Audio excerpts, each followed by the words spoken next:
उत्तर प्रदेश की वाराणसी जिला अदालत ने ज्ञानवापी मस्जिद मामले पर आज बड़ा फैसला सुनाया है। जिला अदालत ने हिंदू फरीक को ज्ञानवापी मस्जिद के व्यास तहखाने में पूजा का हक दे दिया है।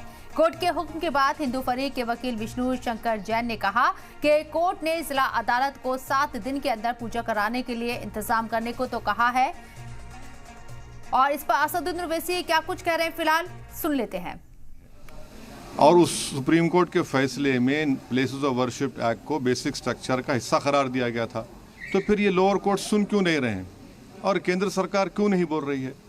अब देखना ये है कि अब इंतज़ामिया कमेटी शायद इलाहाबाद हाई कोर्ट में अब इस जजमेंट गलत फैसले पर अपील करेगी।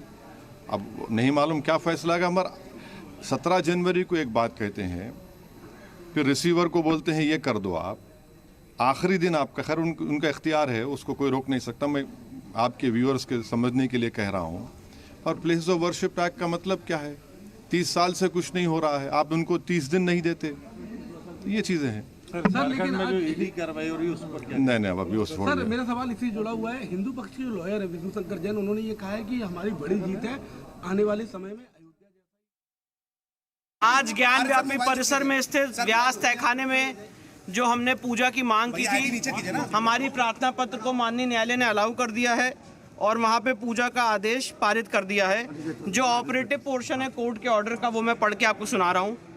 जिला मजिस्ट्रेट वाराणसी रिसीवर को निर्देशित किया जाता है कि वह सेटलमेंट प्लॉट नंबर 9130 थाना चौक जिला वाराणसी में स्थित भवन के दक्षिणी की तरफ स्थित तहखाने में जो वादप्रस्त संपत्ति है, वादी तथा काशी विश्वनाथ ट्रस्ट बोर्ड के द्वारा निषिद्ध पुजारी से पूजा राग भोग तहखाने में स्थित मूर्तियों का कराएं और इस उद्देश्य से 7 दिन के भीतर लोहे की बाड़ आदि में उचित प्रबंध करें। ज्ञानवापी मस्जिद और काशी विश्वनाथ के सिलसिले में अभी जो फैसला आया है वो वक्ती तौर पर मायूस करने वाला ज़रूर है, लेकिन जाहिर सी बात है अभी दोनों साइड्स के सामने ऊपरी अदालतों का रास्ता खुला हुआ है और इस जजमेंट को ऊपरी अदालतों में जाहिर सी बात है ज़रूर हमारे एडवोकेट्स हजरात चैलेंज करेंगे और हम लोगों को पूरी उम्मीद है कि हम लोगों के साथ इस सिलसिले में पूरी तरीके से इंसाफ किया जाएगा। कैसे देख रहे हैं कि मतलब उस आर्डर के खिलाफ हम अपील भी जाएंगे, बस बात खत्म हो गई, हम क्यों जाएंगे।